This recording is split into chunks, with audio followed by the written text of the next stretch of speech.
मानगढ़ पर जो क्रांति हुई थी और गोविंद गुरु ने जो भजन गाया था, वो भजन गा करके मैं अपनी वाणी को विराम दूंगा। जालदमा मारी कोंडी है देवदमा मारी थाली है भूरेटिया, नहीं मानो रे नहीं मानो ये देवदमा मारी थाली है गोदरामा मारो दीवा है भूरेटिया, नहीं मानो रे नहीं मानो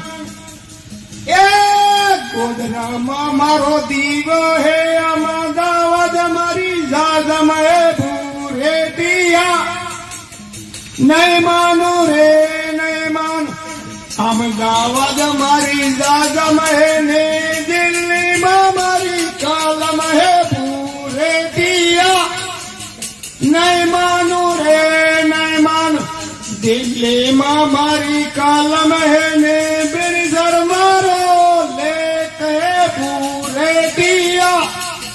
नहीं मानो रे नहीं मानो एक मारो ले कहने मन गड़िया मारो वेरा है भूरे दिया, नहीं मानो रे नहीं मानो मन गड़िए मारा वेरा है जा बुमा मारी खोजे भूरे दिया, नहीं मानो रे नहीं मानो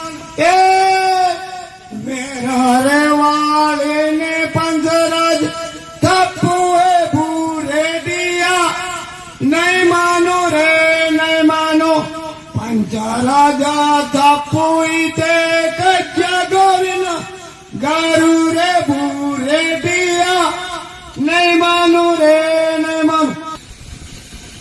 अभी परम आदरणीय मोदी जी लोकसभा के पहले बांसवाड़ा आए थे, उन्होंने दो तरह की बातें कही कि यदि आप भारत आदिवासी पार्टी को वोट दे दोगे तो सिंदूर और वो पता नहीं क्या क्या बोल के गए, और दूसरा बोला दक्षिणी भारत के अंदर में अर्बन नक्सलाइट फैल रहा है।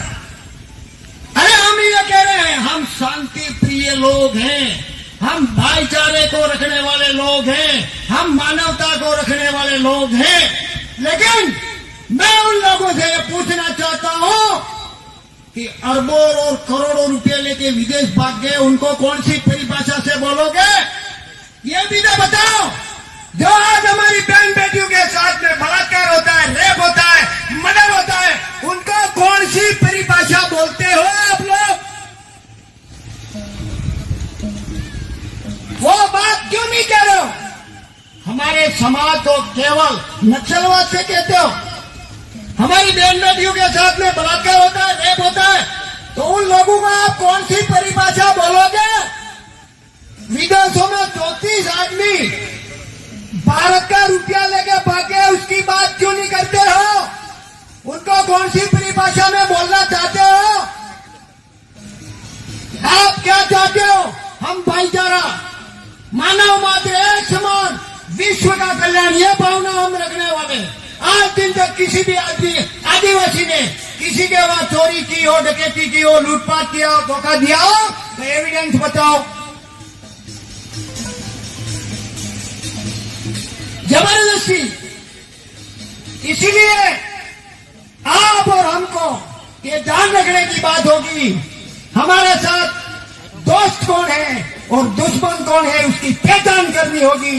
और मैं तो ये कहता हूं, मैं किसी व्यक्ति या किसी पार्टी या किसी धर्म का विरोधी नहीं हूं, लेकिन हमारे साथ कुटाराघात करता है तो फिर हम छोड़ेंगे ही नहीं। साथियों, जानकारी और जागृति कैसे होगी? जानकारी कैसे होगी और जागृति कैसे होगी, इस बात पर मैं कहूंगा। जानकारी शिक्षा से होगी, और शिक्षा वो शेरनी का दूध है जो पिएगा वो दहाड़ेगा। शिक्षा वो शेरनी का दूध है जो पिएगा वो दहाड़ेगा। वो चीज है जानकारी और जागृति को हासिल करेगा। शिक्षा में वो गुण है मंगल ग्रह तक पहुंचने का। साथियों, मेरा एक करबद्ध निवेदन है कि आप शिक्षा, एक रोटी कम खाना, एक कपड़ा कम पहनना, लेकिन आपके परिवार को, आने वाली पीढ़ी को बचाना है तो बच्चों को पढ़ाना बहुत जरूरी हो गया है। इन लोगों ने हमारे साथ इतना बड़ा षड्यंत्र किया है, वो षड्यंत्र है शिक्षा। शिक्षा को इन्होंने व्यापार बना लिया है। मैं किसी व्यक्ति या किसी पार्टी या किसी समाज या किसी जाति वर्ग पर कभी भी क्लेम नहीं लगाऊंगा और न उसको कुछ कहूंगा, लेकिन मेरे समाज के साथ यदि किसी भी प्रकार का षड्यंत्र करता है तो उसके लिए कुर्बानी भी देने के लिए तैयार हो। उस षड्यंत्र को खत्म करने के लिए चाहे उसके लिए जान भी देनी पड़े, हमारे पुरखों ने कई जानें दी और हम भी देने के लिए तैयार हैं। डर के काम नहीं करेंगे। मौत तो आनी है, राजा रंग फकीर को एक दिन हमको भी मरना है, लेकिन समाज के लिए हमको कुछ करना है। जो समाज हमारा इतिहास नहीं जानता है वो समाज का कभी विकास नहीं कर सकता है। हमारा समाज इतिहास और संस्कृति को जानता है, वो अपने समाज को विकास की गति पर ऊपर ले जाता है। यह विशेष ध्यान रखा जाए। हमारे समाज को शिक्षा से वंचित करने के लिए शिक्षा को व्यापार बना दिया। गरीब का बच्चा कैसे पढ़ेगा, यह आप लोगों को ध्यान रखने की बात है। प्राइवेटाइजेशन कर दिया। पहला षड्यंत्र हमारी शिक्षा पर किया। दूसरा षड्यंत्र शिक्षा पर क्यों किया?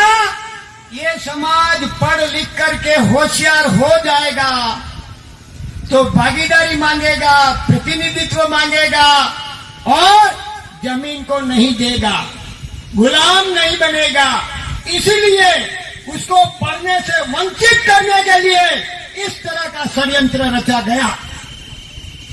अभी क्या षड्यंत्र चल रहा है कि इस समाज को गुलाम बनाने के लिए और जमीन हड़पने के लिए दुनिया भर के षड्यंत्र रचे जा रहे हैं। यह विशेष ध्यान रखने की बात है। संविधान को पढ़ोगे तो जानकारी होगी और जानकारी होगी तो जागृति होगी। हमारे 244 वन कहता है कि आदिवासी की जमीन कोई नहीं खरीद सकता है। खरीदने की बात तो ठीक है, लेकिन न राज्यसभा, न विधानसभा, न लोकसभा, सबसे ऊंची ग्राम सभा। इसीलिए हमारे गांव में सभी को रूढ़िगत ग्राम सभा बनाना बहुत जरूरी है। आप किसी भी भगवान को मानते हो, किसी भी देवी देवता को मानते हो, मुझे उसका कोई एतराज नहीं, लेकिन मैं जिस भगवान को मानता हूं, जिस देवी देवता को मानते हो, वो मैं बताऊंगा आपको।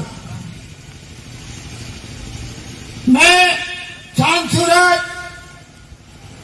पानी पवन, अन्न अग्नि, वृक्ष, पहाड़ और पृथ्वी, ये मेरे मेन देवता हैं।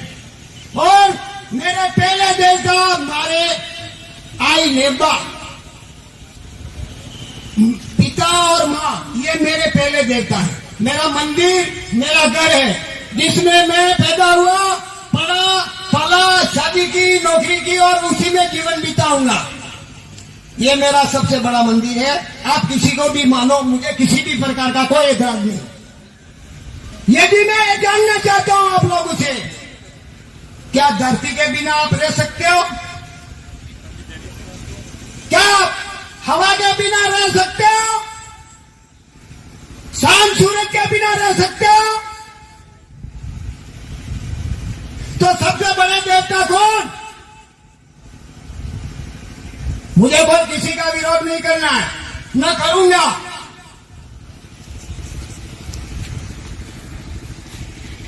इसीलिए हमारे जीवन में हर एक प्रकार से काम में आते हैं और हर एक प्रकार से हमको सुविधा देते हैं। वो भगवान हमारे लिए सबसे पूजनीय और बड़ा भगवान है। कुदरत ने बनाया हुआ देवी देवता सही है या मानव रचित देवी देवता सही है? मानव रचित देवी देवता केवल ब्राह्मणों के खेत हैं, उनके काम तो करना नहीं है और पूजा पाठ करके मस्त रहना, मजदूरी तो करनी नहीं। इसीलिए इस तरह के जांचे में आप नहीं आओ। साथियों, मेरा टाइम भी हो गया है, समय भी हो गया है और चिट्ठी भी आ गई है। मैं एक भजन करके बंद कर दूंगा।